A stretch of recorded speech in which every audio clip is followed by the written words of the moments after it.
Perfectly excellent.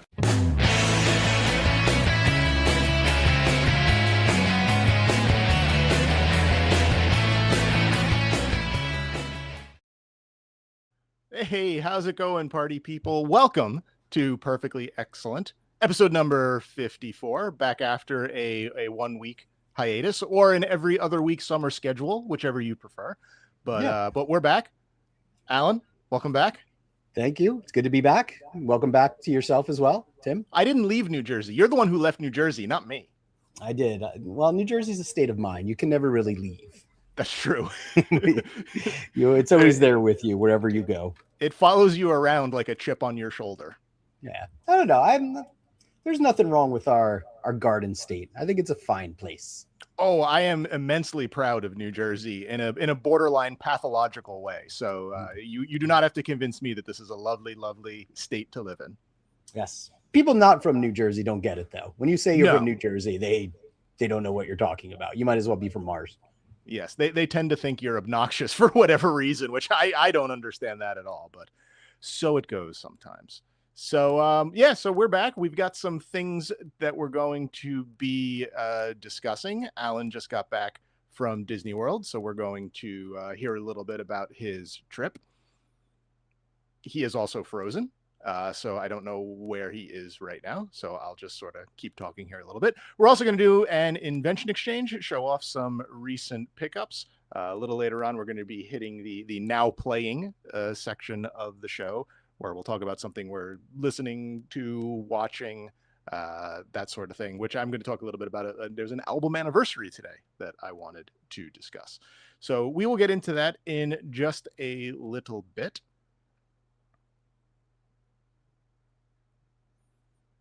And Alan has completely left the building. So we're going to just do what we can here.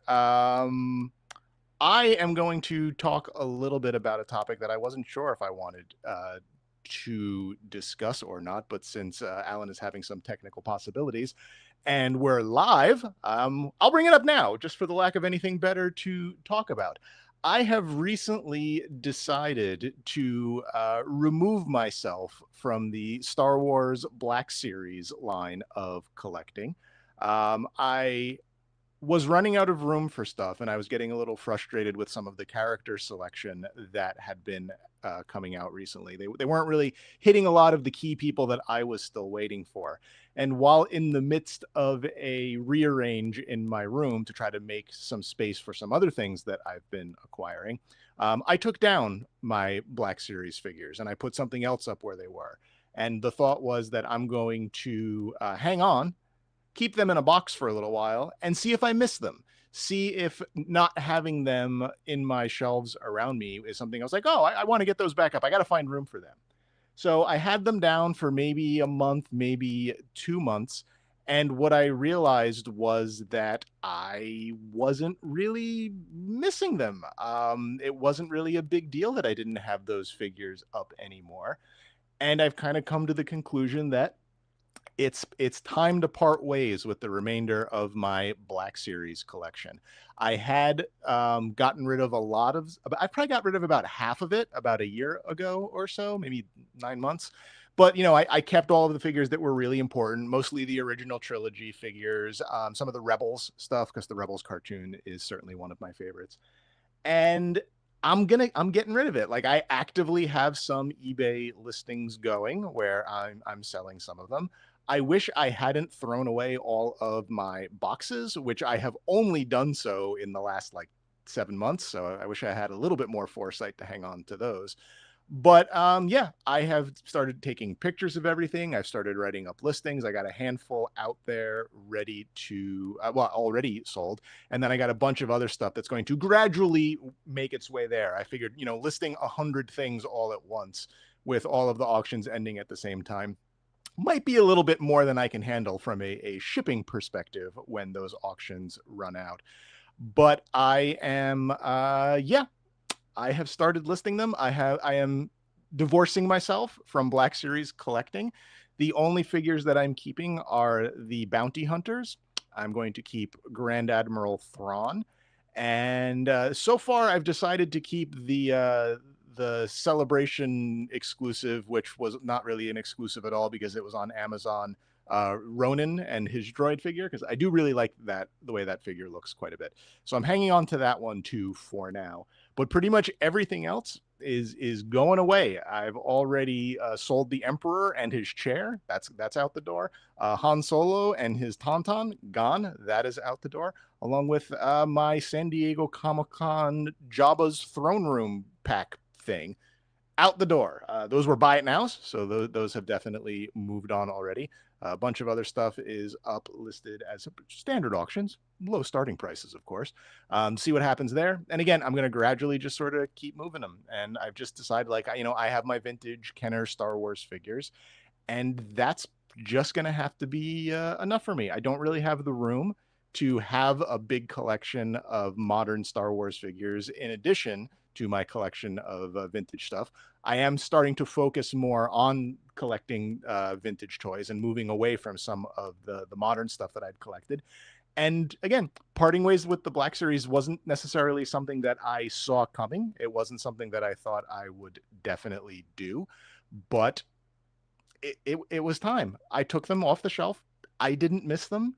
So they don't do me any good. Now, unfortunately, they did not retain any value whatsoever. Those Black Series figures are all worth significantly less than I paid for them, with a couple of just very specific exceptions. So I fully expect to take a gigantic bath financially on moving these figures along. But yeah, it was time, and I don't regret the decision. I'm glad. I prefer having other things in those shelves. So Alan is not really back yet, but he's sort of in the room again with one of those rotating thinking icons where his head should be. I'm not sure if everybody can see that on YouTube. People listening to the audio definitely can't see that because last time I checked, you can't really see audio aside from in, like a Spectrum sort of situation. And Alan is now completely gone again.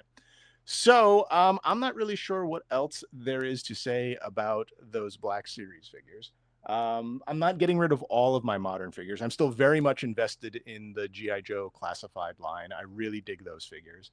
I have no intention of getting rid of my Super 7 Ninja Turtles figures. I think those are great. All of the Masters of the Universe Classics figures, I still love those. Even the Masters of the Universe Origins figures. Like I do really like those figures a lot. And I'm continuing to add. I don't add like everything. I'm mostly focused on the vintage figure, the new figures that were original vintage figures, as well as some of the ones that were kind of planned for back then but never came out, or things that expand the line, like some of the newer Snake Men and things like that.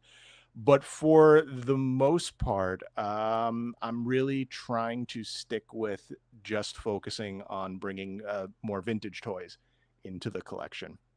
Again, the Ninja Turtle Super 7 line, for me, it's pretty much done because they're not really doing the Playmates inspired figures anymore. And even when they get back to it, there's really only a handful that I would really want, like General Trag and Usagi Yojimbo, which they don't even really necessarily need the Turtles license for that one specifically.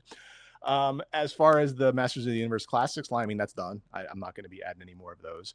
The Super 7 Thundercats line, again, I'm still pretty active getting those, but I'm certainly not getting every figure. I'm definitely in the pick and choose part of the equation because most of the heavy hitters have been done already.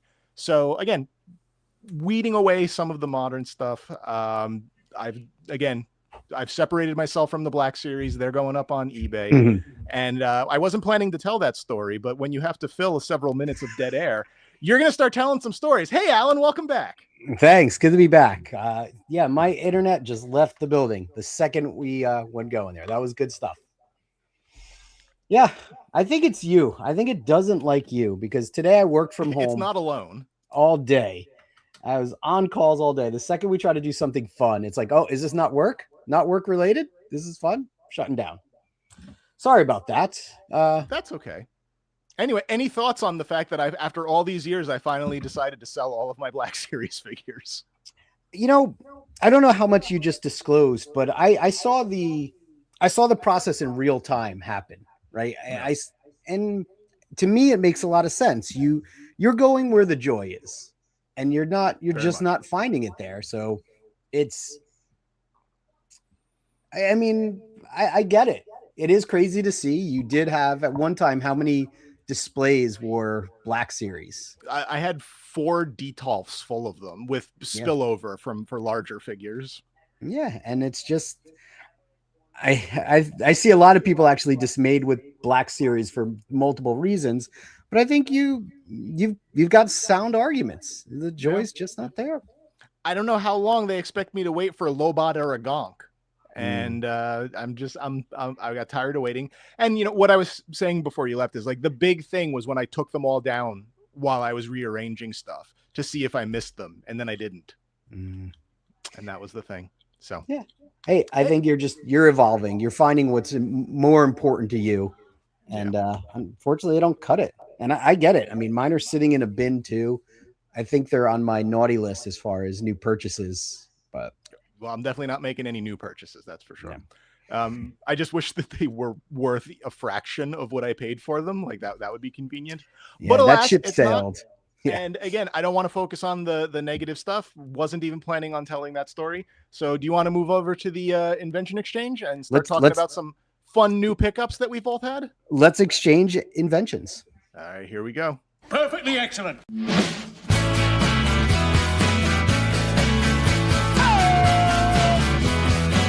It's time to reveal this week's Invention Exchange. Hey. Oh, you're not there anymore. Hang on. You're back. Oh, I got removed. No, I'm back. I'm here. You're there. You're back. I heard the thingy. Yeah, there's something. We're adding a couple new audio flourishes because we're starting to now have this available in podcast form, since there isn't a great deal of visual stuff that's super important to the podcast that we've essentially been doing this whole time anyway, just not calling it that. Mm-hmm. But yeah, we're going to do the Invention Exchange. We're going to show off some new pickups. I was on the left-hand side, so it's my responsibility to go first because I obviously have not been talking enough yet. Go for it. You're there. All right. So, I bought one of these a couple of months ago, and when I got it, it turned out it was broken, which was not disclosed by the seller. So I had to return it and wait and wait and wait. And finally, I was able to get a Lobo 2 remote control car, which was made by Sears in the late 80s. I got one that still had the box, which not was broken. Impressive. Nope, not broken. The car itself in very nice shape. So the problem with this is the where the front wheels attach to the steering mechanism. These break. They're always broken. If you look at any of them on eBay, they're broken. The one that I had when I was a kid, the day I got it, I drove it into a wall and broke that on mine. So I'm fully aware of how fragile it is. But this was the remote control car that I had when I was a kid. I had the Sears one. We couldn't afford the fancy hobby shop ones. But the reason why this one worked out really well for me, because more than anything, I wanted the one that had the remote control with the little steering wheel on it, as opposed to the 2 sticks. So I was super excited to get this when I was a kid. It immediately broke. We patched it up, and it never really made right-hand turns after that. So I had to mostly just drive left all the time. You know, I have recollections of lots of RC cars with like globs of glue and tape, like where, you know, those front wheels are attached. So I think that was pretty common there. Awesome. Again, just another one of those things that was important to me when I was a kid, and I just wanted one to stick on the shelf. I don't know if it works because it doesn't have the battery. So if I decide I want to see if it works, I'll have to go to a hobby shop and get the battery that's appropriate for it. But at least from like a structural perspective, it's intact. It's solid. It's solid. Speaking of being solid and intact, hey, let's open this sucker up and see if it is entirely stable. Okay, so Alan has just held up essentially what looks like a brick wrapped in toilet paper, which couldn't be more close to what it actually is. We're going to get into our main topic of where I was and all that, but I brought home a souvenir from this trip. Okay. And it looks like it's in good shape. Let me remove more of the toilet paper, unless you want to see that part. All right, and here we go. This was my on my list for things I wanted to get this trip. Okay. And here it is, a handy dandy gonk mug, which I learned changes color when you put hot liquids in it. Very interesting. So that it's a gonk tiki mug. Is that like one of those like geeky tiki things? I assume that's like a park exclusive. Yeah, I don't know that it's necessarily a tiki. It's just really kind of a gonk. I think it's pretty tiki. Do you? It's looking pretty tiki to me. Because I do have the tiki one. This one is gonk with handle. Let's see, what is it called here? It is called, I don't think any of this is in English. Oh no, it just says before and after. There we go. See, from the Droid Depot. All right. Color changing mug. It does say mug. It does not say tiki. You are right. It does not say tiki. What is this thing? I don't know. It's very shapely though, as far as like the sort of thing you'd expect to be a tiki. Yeah, unfortunately, I don't think it'll ever have liquid in it. Is that unfortunate? Well, I don't know that I'd want to drink with this. I don't know how much I trust it, but but no, it'll just go with my other gonk mug. Do you think it might be laced with spice from Kessel? Is that what you're worried about? Yeah, I don't know. It does not look entirely stable. So, but it changes. See, look. Yeah. Before. Yeah. I mean, you're not showing it actually changing, but there's a label that definitely shows two different colors. You just have to take my word for it. So yes, I was very excited to bring this home. It's not a limited or anything fancy like that, but it warms my heart all the same. So cheers. Cheers. Cheers. Well, I mean, that's a pretty good segue. I think we should hit into the main event, which is the fact that you went to Disney. So I'm going to push a button, and then I'm going to stand back and let you do some talking. Let's do it. Perfectly excellent.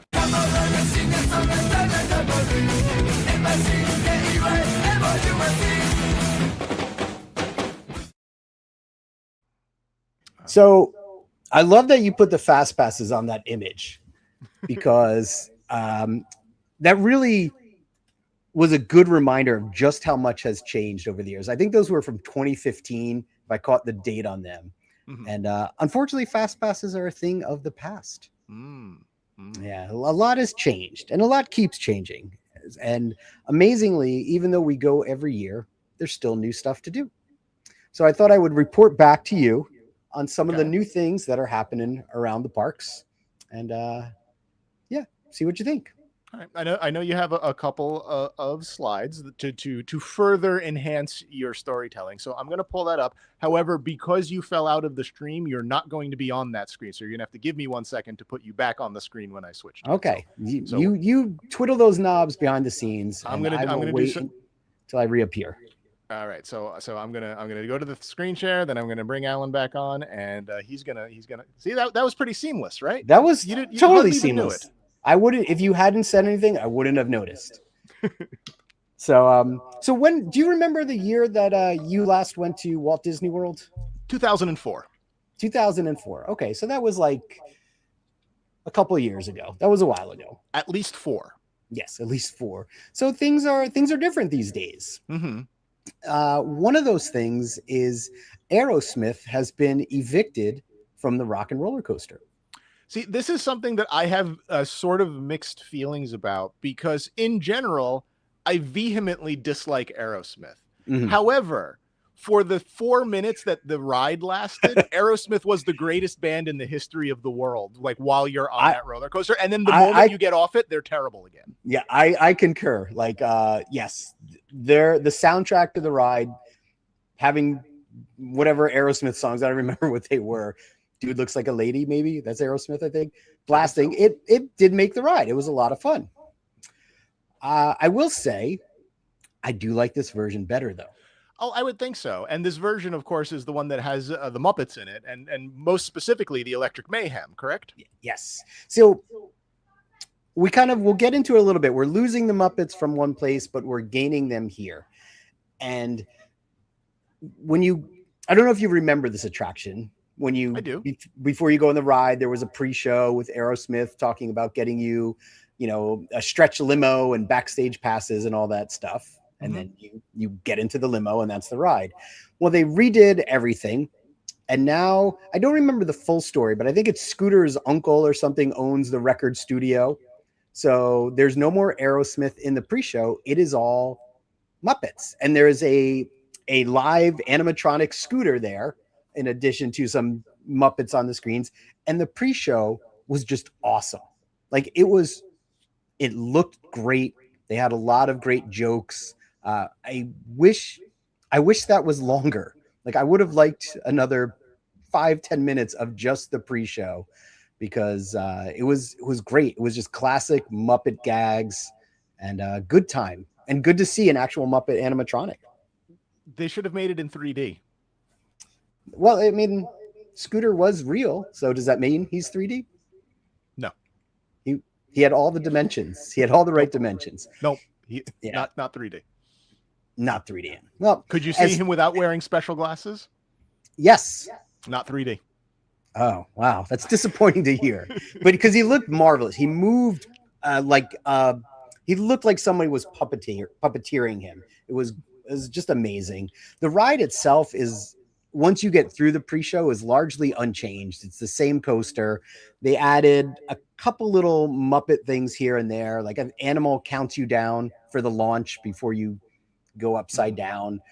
I think there were I saw Beaker somewhere in there flying by, just on one of the signs. But yeah, this was a good time. I probably will never ride this again. Really? Yeah. This was never really my favorite coaster. And if anything, I would love to just be able to see the pre-show. Like, I don't know that I want to wait in line an hour to see the pre-show each time, but that was the highlight of it for me. I mean, the big question that I have more than anything is obviously, like, they're not going to be able to just do one song, but surely they're playing Can You Picture That during this, right? I don't remember. We could look up and see what the track list is. I don't remember if that was one of them. Because if I got on that ride and they did not play Can You Picture That, I would probably burn it down on my way out. All right. Let's look up. I really don't think that was one of the tracks.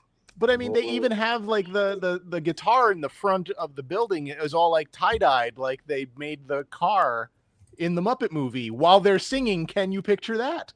Yeah, I don't think you're going to be pleased about the track list. It's a really bizarre assortment. So it's song number 2 performed by Electric Mayhem, the Blur song. Okay. Is that the Woohoo song? Yes. Okay. I'm not sure. I just said that anyway. Oh, okay. Born to be Wild, featuring I know that song. That's Camilla fine. the Chicken. Great. Originally by Steppenwolf, in case anybody was curious. Good. There's Good. Love Roller Coaster featuring Jennifer Hudson and Questlove, originally by the Ohio Players. Oh, that's one of those like bubblegum bands. Like Sure. Yummy, Yummy, Yummy. I got loving in my tummy, like that kind of band. Okay. There's Rock Rock Till You Drop featuring Def Leppard, originally by Def Leppard. That's kind of cheating. Unfamiliar. Yep. And then Walking on Sunshine by featuring Kelly Clarkson, originally by Katrina and the Waves. So they really weird. built a Electric Mayhem focused ride that at no point plays Can You Picture That? I'm checking the notes here, but yeah, I think that might be correct. That is insane. Like, I cannot even wrap my brain around that. And as a result, I will never even go to Florida again. Wow, that's a big boycott. Just all right. I mean, I will say these rides, it does allow them to change the track list, which they've done with things like Guardians of the Galaxy. So maybe they didn't want to do that right out the gate. That's nuts. Yeah, that's nuts. It's nuts. But yeah. Anyway, moving on. But again, great pre-show. Great to see Muppets in the parks. Ride largely the same, but it was good. I give it a thumbs up. I'd rather have the Muppets than Aerosmith. All right. So, moving on. Do you remember Buzz Lightyear's Space Ranger spin? I do remember that. That was a ride that was there. And essentially the gimmick is they put you in like a teacup, essentially, and you have to shoot at the little space alien fellas as you go through the ride. It's a track ride. Indeed. And you were there, you said 2004, right? And 2003. Okay. Well, I don't think they've updated this since. Great. It was looking sad for a long time. Things weren't working.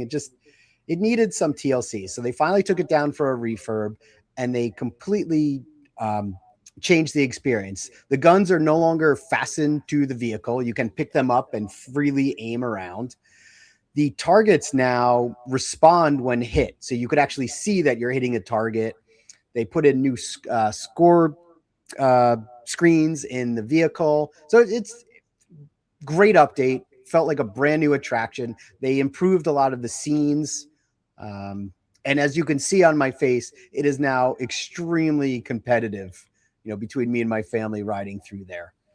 But it was good to get on this. And it always had a long line the whole time we were there. So everyone's feeling the Space Ranger spin.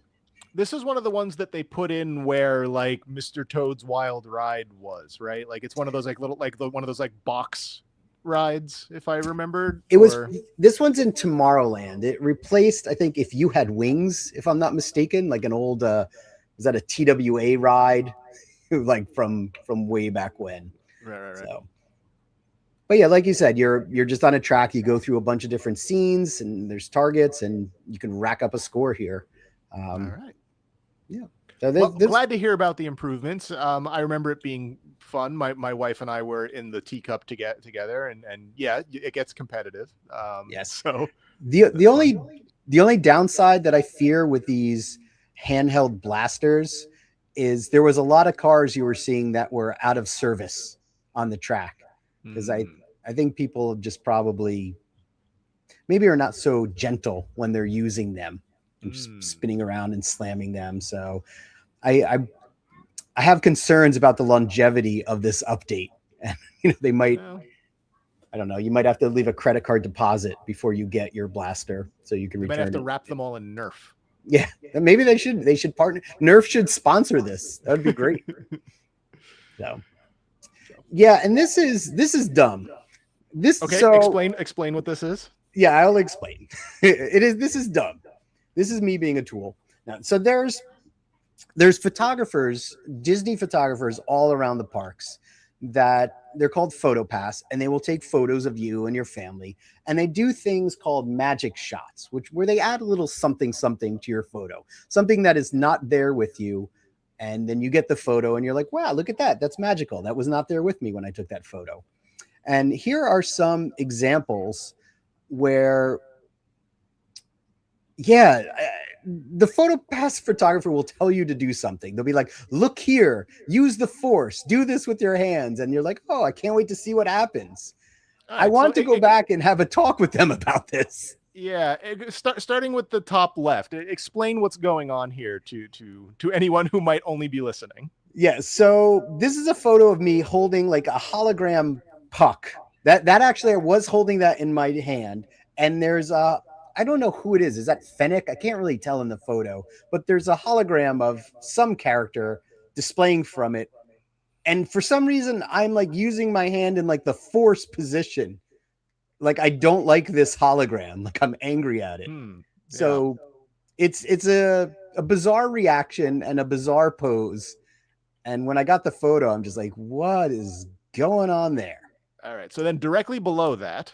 Yes. I'm sitting in a very awkward position, turned to the side, looking down, where an image of Grogu eating his little cookie has been kind of, photoshopped into the photo. I don't believe I'm looking directly at him or anywhere. Nowhere near it. And you're in a pose that is sort of like you just got to the Sears photography studio. Yeah. I mean, I think you nailed it. That's the level of like direction that you're working. And I shouldn't say that. Normally these come out great. Like we have photos with Chopper, and we're all looking like, look at that, there's Chopper, or something's, a bird is on your arm, like a porg on your shoulder or something. These just are out there, man. Like, yes, I'm sitting awkwardly beside Grogu, looking nowhere near his general direction. So, and now, and then the main event, the biggest picture you have here. Why don't you describe this for our listeners? I don't know what's going on here, but essentially you are on the left-hand side of the picture with your arms sort of pointed up. I would say maybe pointed at about like 2 o'clock if you're a clock, and your fingers are doing something that hands really shouldn't do, but they're just sort of fingering that, like you're just sort of like I don't even know. You're like making the claw with the hand closest to your head. I'll take the blame for that. I'll definitely take the blame for that one. So one hand you're doing the claw, the second hand you're doing like ta-da, like you're waving, like you're Vanna Whiting. Yes. And then about 4 feet away from you is a cylinder with a red pyramid on top of it, and coming out of it is maybe the worst looking representation of Darth Vader I have ever seen in my life. Like, you know, when Indiana Jones is underneath, like doing the rubbing of the Knights of the Templar thing. Yeah, like that's the level of quality that this image of Darth Vader is. Yeah. I believe that pyramid is a Sith holocron, if I'm not mistaken. Oh, but I might be mistaken. But yeah, like I could not tell you what is happening in this photo. You described it perfectly, and I just have no words, like, except from me being a giant tool in the face of a cartoonish Darth Vader who obviously is just as unimpressed as I am looking at this now. I am by no means particularly adept at Photoshop. I could absolutely put a better Darth Vader in there than they did, and I wouldn't charge you. Yeah, I don't think there was a person that did this. I think this is all done by machines, but they don't have the good machines. But again, I don't think it's the Darth Vader is the problem. I think I am the problem.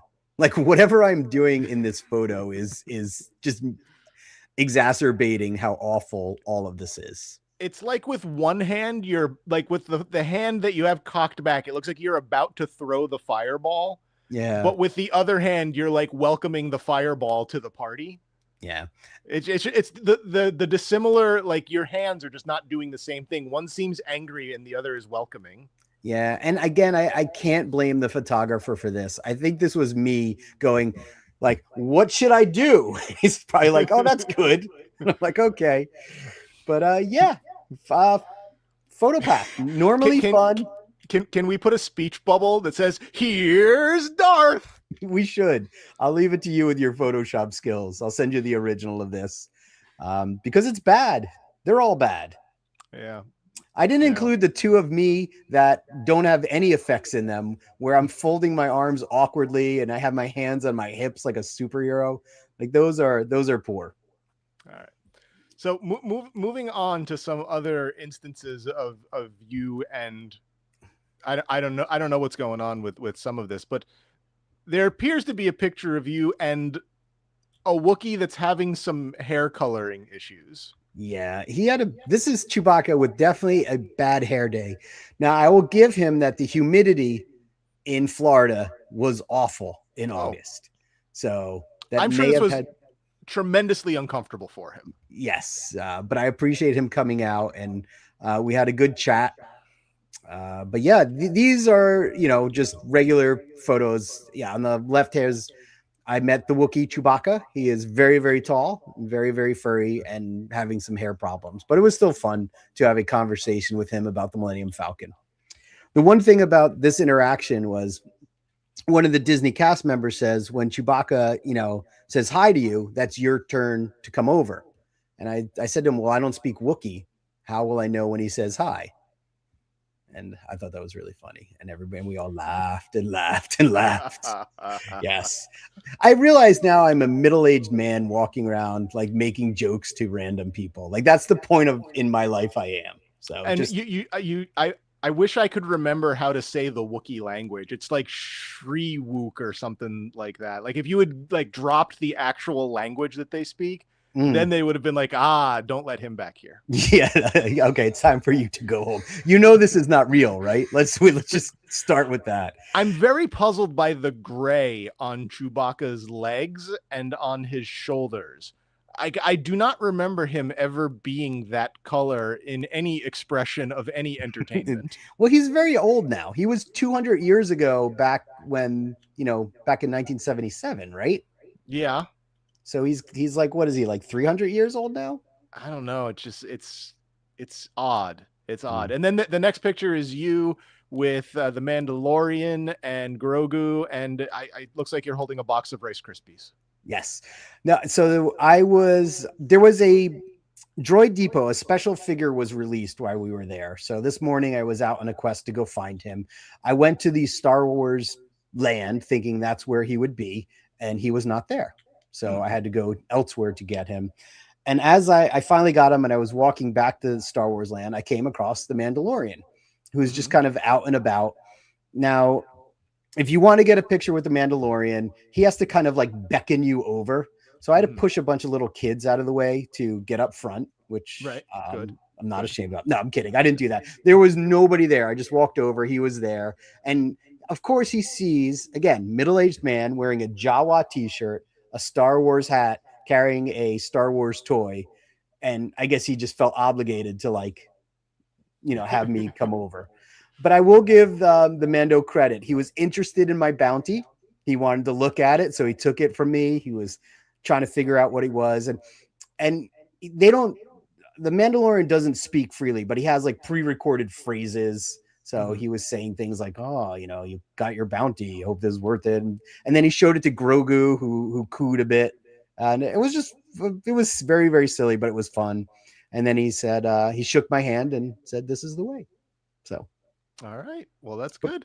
But it was neat. Like I was glad to catch them. But let's move back to some rides, shall we? All right. So after you hung out with Mandalorian, it looks like you're in a car. I am in a car. Test Track had to be around back then, was it? It was. Test Track was the ride that sort of broke my wife and I as far as waiting in line. It was 1,000,000 degrees that day, and we were standing in that line forever, for just absolutely forever. And by the time we finally got on the ride, we were both very grumpy. So that's what I remember the most about this, is just being very grumpy by the time we got on the ride, because we waited for so long, and then thinking the ride was not particularly interesting. It was long, but it was just like, oh, this is what it's like driving a car. Cool. What a neat experience. Let me get my car and go home. Yeah. Well, that was Test Track 1.0 that you experienced. Okay. So a thing of the past. We are on Test Track 3.0, I believe. So I can't say that the line isn't still there. It's still there. But have they at least covered it? Like, are you like, because I just remember just baking in the sun and just dying. Yeah, if the line gets to a certain point, you are going to be outside. I do believe there is an awning covering that nowadays, though. I'm not certain. I am part of the problem at Disney World, where, again, going back to those fast passes that you had at the beginning, that something that used to be for free, you could run up to an attraction, put your park ticket in, get a fast pass that would say, come back at 3:00, and you can come back and ride. They've done away with that, and now it's a pay service if you want to have those types of privileges. And I pay for that service, so I'm part of the problem. Because we must monetize everything. Everything, yes. So, sponsored by General Motors. Yeah, I'm glad you added that. Yes, it is sponsored by General Motors. But I will say the attraction is a lot of fun. The new version, you get in your car. They talk about the newer technologies that cars have these days. The track is still the same. You do some turns, some braking, and then you go outside and fly around the track at 65-ish miles per hour. If they wanted to make it really realistic, when you got into it, it should just randomly start playing a song off of your phone at maximum volume. That does happen to me often. So yes, that would be a good one. Off of everyone's phones at the same time. Yeah. Yeah. But again, this is, my kids are getting older enough where now they're brave and they want to try some rides. And you see, that's me and my daughter. We're having a blast. And we went on it twice because she was sitting on the left side, so she wasn't in the photo the first round. So we had to go back and do it again. So we did. We had to go back. I mean, it was fun. It was a good time. It looks like the people in the back seat brought their dog with them. I'm not sure what's going on back there. Yeah, We'll get into guest behavior in a little bit. I want to kind of close things out with that. I don't have I'm a not slide sure for it. what that is. It looks like a Muppet. It does look like a Muppet, and I don't want to look at it anymore. Let's move along, please. All right, let's go back to Star Wars Land. Let's go back to Star Wars Land. I will tell you, I spent an insane amount of time this trip in Star Wars Land, but we'll talk about that in 1 second.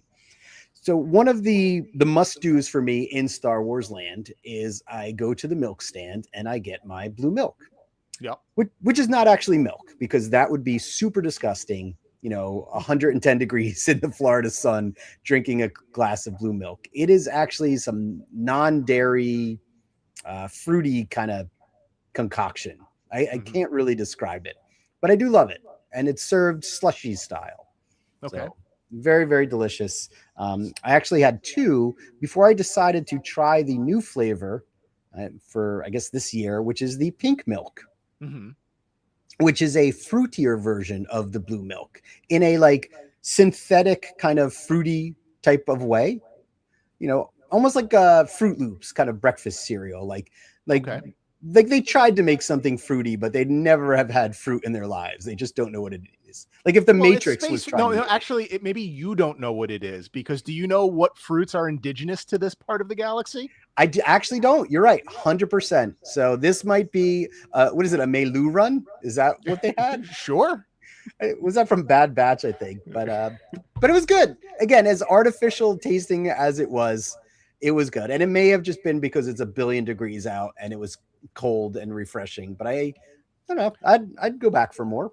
But I still prefer the blue milk. Blue milk all the way. So here's a question that I have. So this is not a particularly large cup that you're given of this blue milk. This is probably like a standard, maybe 8-ounce cup, if I'm guessing.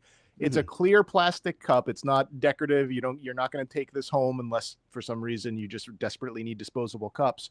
How much does one pay? How many space bucks does it cost to buy a little thing of milk of this size? Take a guess. I'm going with $12. Oh, you just over. I think it comes out to like 10 and change for a glass. That is a lot of money for not a lot of pretend milk. It is for not a lot of pretend. But if you want a decorative cup, or if you want to drink it out of a bantha, who doesn't? They will make that happen for you. You can do all of these things, and you can even have alcohol in it, which knock yourselves out. But I think the price then does go up from here. So this is the lowest of budget of milks that you can get. So it's like an $11 glass of Yoo-hoo. Yes. Good. There is a green flavor that I have never tried before, but maybe I'll save that for some other time. I'm there for the blue milk. You are there for the blue milk and for Smuggler's Run. Okay. Yeah. So is this the one with with the Millennium Falcon, correct? This is the Millennium Falcon ride, yes. Where you're part of a crew that Hondo Ohnaka is assembling, and the original story was that you were going out and I think you were getting coaxium, like everyone's favorite Star Wars axiom, right? Yeah. What they have done is they've completely updated the ride now and changed the story. You still get to see Hondo, like a really amazing animatronic of him and his droid R5P5. I forgot the name of the droid. And he was recruiting you. He's borrowing the Millennium Falcon, I don't think with Chewie's permission, to send you on an adventure. But this time you're teaming up with everyone's favorite Mandalorian, the Mandalorian. Oh, okay. Yeah. And the mission now, instead of going after coaxium, you're going after some bounties, 3 different bounties that you have. And the way this works is there's 6 people that can go in the Falcon at a time. There's 2 pilots, there's 2 gunners, and there's 2 engineers. Previously on this ride, if the engineer did nothing really, I think you pushed a button to repair shields or something like that. So now with this new update, they've given the engineer a little bit more, a little more to do, where one engineer will fire tracking beam or tracking missiles at your 3 targets, and then the other engineer will pick which target you go after. So you have 3 planets that you can go to. You can go to Coruscant, you can go to Bespin, and you can go to Endor. So yeah, a lot of power you have there because obviously it's a little bit of a different adventure depending on what you pick. But all throughout the mission, Grogu pops up on your screens and causes a little bit of chaos. The Mandalorian is there alongside him, trying to chase down those bounties. You can actually affect the ride. So the pilots, if they need to, one pilot goes up and down, the other pilot goes left and right. So there's some branching paths you can go on. And if they don't do a good job, you basically just smash into everything along the way. And it's a very, very bumpy experience. So this one, any questions, any thoughts so far? I guess this whole land used to be based in the sequel trilogy era, right? Mm-hmm. So now it's sort of not anymore, but I'm curious how that affects the Rise of the Resistance ride, but that's not really part of this conversation. Yeah, it's weird. Disneyland took a lot more leeway with their timeline. Like they were bringing more and more characters in there. Boba Fett walks around. I forgot who else. I think Fennec walks around. And the Mandalorian. The reason, from what I understand, I don't know if this is true or not, the reason Disney World was holding on to that timeline so strongly is because you remember they built that Star Wars hotel. Yeah. So they were trying to maintain some continuity between the time periods and the hotel. The hotel is gone. So I think they're letting up on it a little bit more, or at least not being so worried about the continuity. Mm-hmm. And which I really wish they would just do an original trilogy night where just have Imperial stormtroopers out, Darth Vader, because that would be great. But we're not there yet. No, and they can hang out near Star Tours, can't they?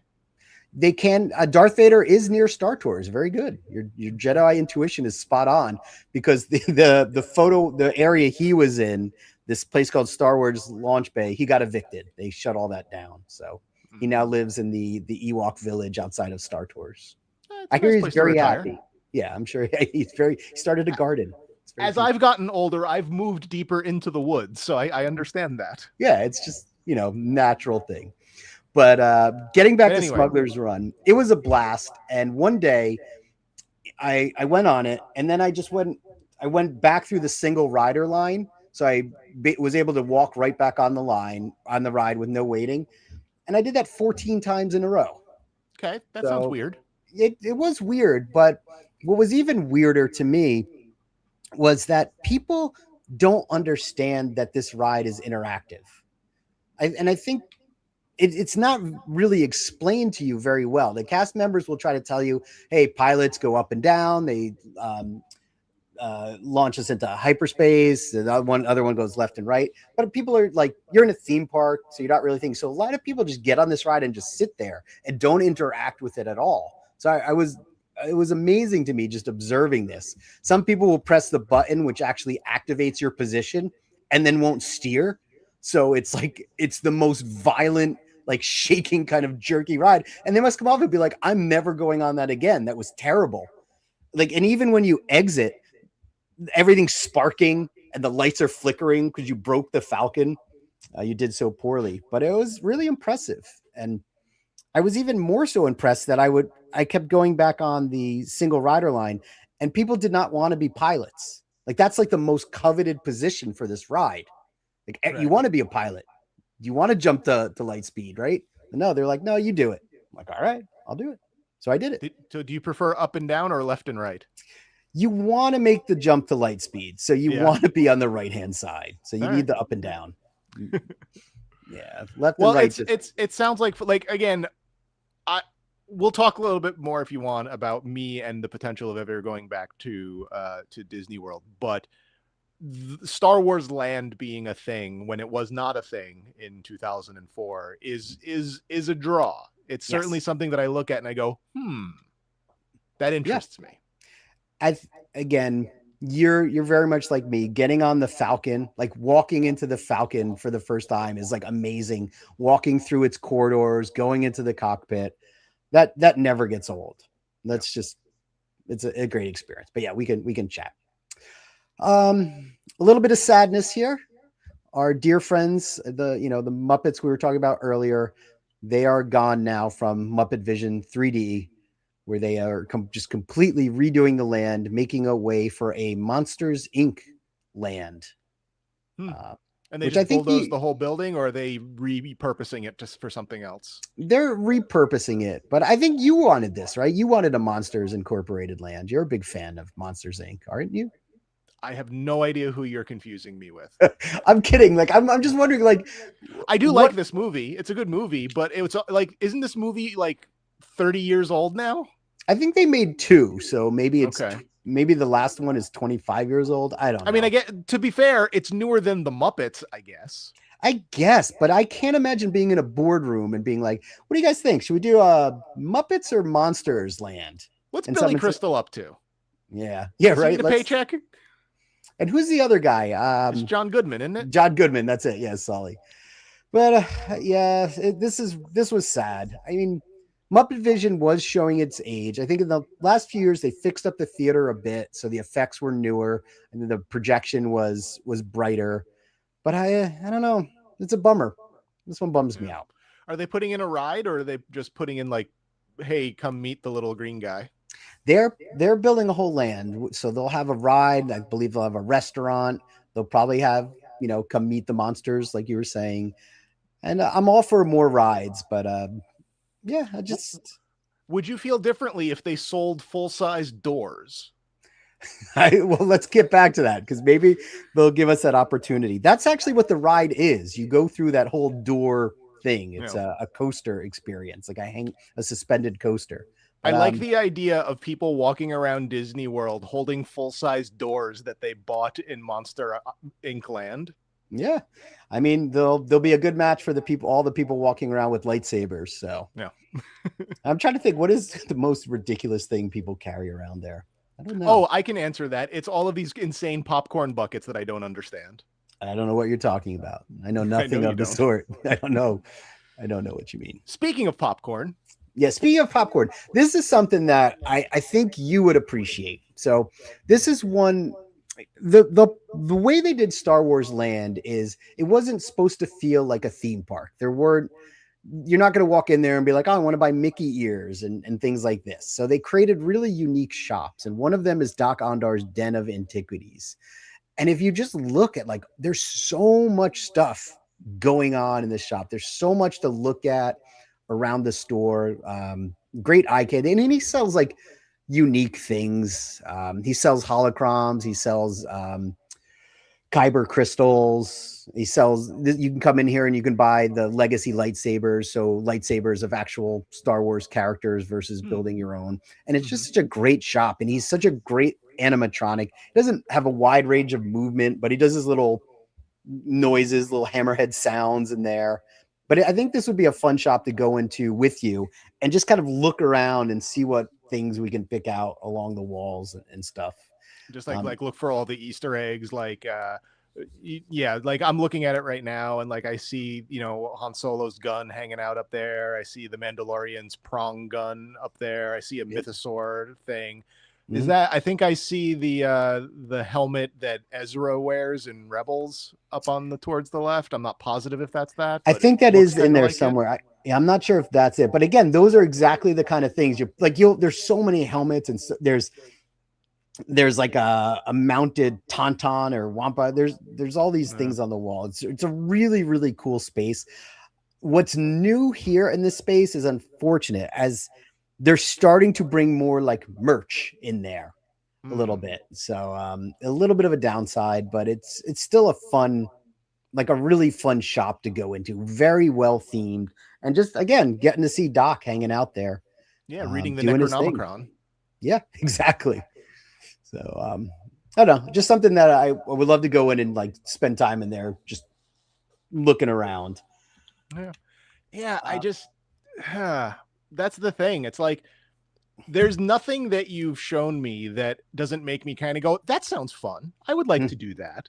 Okay. But there's also nothing there that would make me go, that's how I'm spending my vacation time and money. Because it's so, like, when we went back in 2003, 2004, Well, first of all, that you had a connection on flights back then, so that certainly helped ease the brunt of things. But going to the park, it wasn't cheap, but it didn't feel like, oh, this is going to put me in debt for a year.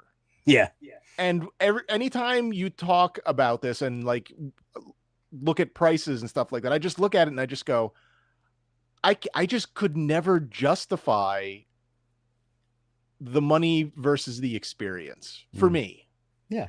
But did you see the picture of Doc? I did. And I saw the Necronomicon and like, that's fun. No.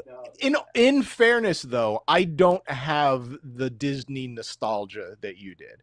I went twice when I was a kid. Neither was a particularly good trip. There were things about it that were okay, but you know, from a familial standpoint, I don't look back at that and go, oh wow, what a great time with the family that was. Those are core memories. Yeah. So like I don't have that sort of feeling about Disney. And when we went with our wives who were not our wives yet back then, that was great.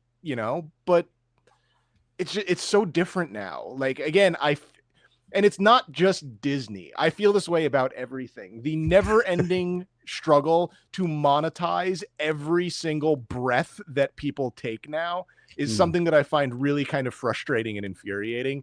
And Disney World seems like a gigantic culprit of that. Yeah, that's one of their core skills. They definitely excel at it.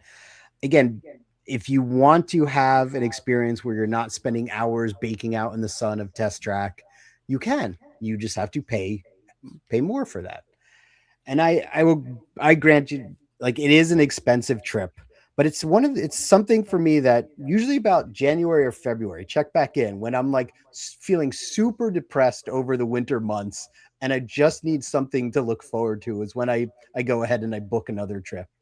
When we leave, I'm like, okay, that was enough. Let's do something different next time. But then, yeah, January, February is when I'm like, I'm miserable. Life sucks. I need something to look forward to. I want to go to Disney World, and alas, we go. Yeah. But this was a good trip. I had a good time. New stuff was good. The only negative was, well, there was two negatives. One was they did a new film on Soarin', which was Soaring Over America, which was just not very great, maybe, right. And it might have just been my current feelings about Soaring Over America, but it wasn't as much fun as the other one, but that's just a temporary overlay. You're saying if it was soaring away from America, you might have a different I think it would have had a longer line. Yes. Okay. And there really was no wait for it. It was like 15 minutes walk on. The second thing was, it was pretty crowded because Florida isn't yet back in school. And yeah, the magic is worth it. Thanks, Manny. I think it was people's first time on planet Earth. Right. So, well, yeah. I notice that phenomenon whenever I go to the post office. Really? Is that just a thing everywhere now then? It's crazy. Like, people get off escalators and stop. Mm-hmm. Yeah. And I'm like, hello. People weren't listening to the cast members' instructions. They're trying to tell them, like, don't put your arm there, put your feet down. And the cast members were getting just like fluxered because nobody was listening. They tell you when you walk into the theater, please don't sit in the middle, move all the way down, let everybody in. Now, rules didn't apply to people. They just would do whatever they wanted. And that was really disappointing. So the escalator thing, what if the next time you run into someone who stops at the escalator, you just try to go through their legs? I didn't even think about it, but I will consider that. Yeah, I think that would work. There was a lot of that. There was a lot of people just stopping randomly when you're walking around.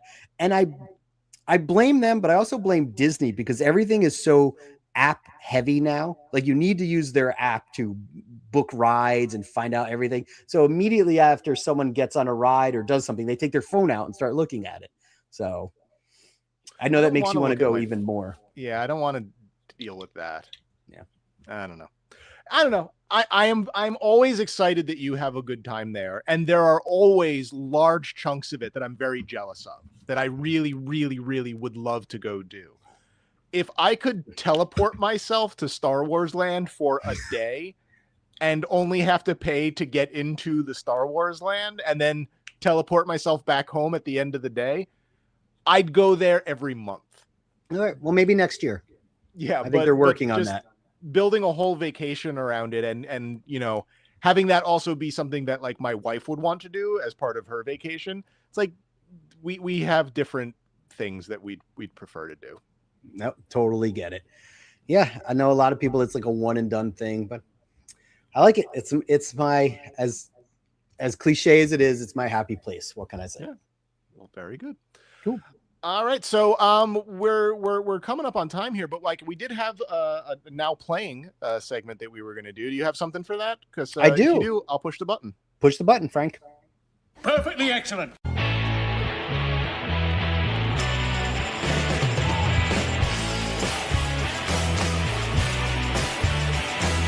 Now playing. Check newspaper for local listing. That's great. Now That was playing. good. Yeah, thank you. Do you want to go first, or you want me to go first? I go first. I got a short one. Okay. It's not big. I think I told you, or we talked about it a couple weeks ago, where I picked up that game Power Wash Simulator for to like, again, I got to power wash the Millennium Falcon. Not something I ever thought I needed to do or wanted to do, but oh boy, did I love it. And after I finished the Star Wars content, I went back and I've been playing the rest of the game now. So I'm currently power washing a movie theater. Okay. And I don't know, I can't quit it. Like I just can't stop. And it takes so long to clean some of these things, but it is so satisfying. And just when you're done, you're like, what's next? So yeah, I'm still power washing things. I might actually get a real power washer and see if the joy transcends, video games into the real world. Do you have something dirty enough to power wash? I'm sure that I could power wash my house. Or I'll make something dirty. I'll just be one of those YouTube guys that drives around and asks people like, "Hey, can I power wash this?" But it has infected my brain where I do walk around and I'll see a building and I'll be like, like you see the dirt on things and I just want to power wash it. So filth and muck. Yes, everywhere. Thankfully, it's everywhere. But yeah, real simple. But I think you got a treat, don't you, for what you're currently playing? Not necessarily a treat, but it's something that I was listening to today, because today is the anniversary of an album that I really, really loved when it came out. Please say it's only like a 5-year anniversary. Oh, no. This record came out 35 years ago today. Makes no sense. This record came out the summer between my 8th grade and freshman year. I love this record, and it is the first Cypress Hill album. So this is my original CD that I got in 1991 that I am at least 60% sure came from Columbia House. I'm almost positive that's where this CD came from. Okay. I also, of course, have the 30th anniversary version of the vinyl, which has some bonus tracks. Nice. I also have the 14 7-inch box set of it as well that has a little booklet and a little fun little case thing. That seems like the most inconvenient way to listen to it. Oh, it's stupendously inconvenient. Yes. And ask me how many times I've played it, because if you guess more than 0, you're a fool. Yeah, I was going to go with none on that. But I love it. It's just like a really nice box. And again, this is just one of my favorite hip hop albums. And it's one of those records where the first single that came out from this album was called the Funky Feel One. And when that started getting played on Yo MTV Raps, I hated that song. Oh, really? I hated that song so much. And they played it over and over. And What over. did you hate about it? I don't know. I didn't like it. I didn't like the beat. I didn't like the main rapper's voice. The nasal pitch of Be Real just sounded odd to me, like hearing something like that for the first time. So I just really, really did not like that song. And I would get so annoyed that they would play it all the time. And I remember just viscerally being mad at the TV. It's like, why are they playing this song again? They play it all the time. So the next single off that album was How I Could Just Kill a Man. Mm-hmm. And the first couple times I heard that song, I'm like, oh, another Cypress Hill song. Like, what are they doing? And then I was like, this one, I like this one better than that one. And again, they played that song a lot, and that's the song that actually kind of like started getting them popular, even just outside the OMTV Raps world a little bit. And I really dug that song a lot, so I ended up buying the single of it. Oh, very nice. And I liked the other song that was on it. So then eventually I got the CD from Columbia House, and I was just like, man, this record is fantastic. And it turns out I ended up liking that first single. I was going to ask about that. Within the context of the record, I ended up liking it a lot more. To let you know how much I liked Cypress Hill. So when I was in high school, I started writing for the school newspaper at the beginning of my sophomore year. Mm-hmm. And there was a senior there who was also writing like record reviews, which is what I was doing along with my friend Joe. And his name was Andy. And I thought Andy was kind of cool. He was a senior. He knew music. He'd been around the world. Yeah. Yeah. He had a car, Oh, there you go. He was a cool guy. Andy wore a necklace that had the logo of Randy Rhoads, who I think was a guitar player for like Quiet Riot or Ozzy Osbourne or maybe both. But I was like, that's cool. He's got this thing. He likes this thing. He's wearing this necklace with this thing. That's kind of cool. I kind of want something like that. So what I did was at like Sam Goody, I bought a Cypress Hill pewter pin. Like a fastback pin, and I cut the sticky point off it, and I ran a chain through it. So I had the Cypress Hill logo on a necklace that I was wearing, like my senior, not my senior year. No, I did not have that anymore my senior year, but like my sophomore year. And about a year ago, I found one. I found the pewter pin, the pewter Cypress Hill pin that I wore around my neck as a sophomore, which all of my friends said looked like a tomato. So they made fun of it, and they would say, why are you wearing a tomato around your neck? So, but that's how much I loved Cypress Hill in 1991. And it's one of those records that, I mean, it feels old. It's not like my freshman year of high school doesn't feel like a long time ago. But I feel like I was having like real grown-up thoughts and opinions about, music and life by that point. And for that to be 35 years ago it's appalling to me on a molecular level. Nope, I get it. Like I don't want to see any more anniversaries of records or anything because the numbers, they don't add up. It can't possibly be 35 years. It was like maybe 8 max years ago. Like that's it. But 35. I love the album anniversaries. I'm fascinated by the passage of time. It's crazy that it's like, oh, okay, so like from now to 1991, that's 35 years. So like in 1991, 35 years prior to that was in the 50s. So imagine being a grown-up in 1991 and going like, man, I sure do miss Pat Boone. Yeah. It's none of it makes sense. Thing. It scrambles my brain. It doesn't make sense. I hate it. I don't want it no more. Yeah. Nope. So anyway, that's my now playing because I had to listen to that record today because it's the 35th anniversary. One of my favorite albums. I think it still holds up. It doesn't sound old to me. I still think it sounds, fresh, exciting. I really like it a lot. But that'll wrap up now playing, and I think that's going to wrap up this episode. Yeah, I think I'm going to go have some dinner at this point. That sounds like a lovely idea. So we will see everybody in a week or two.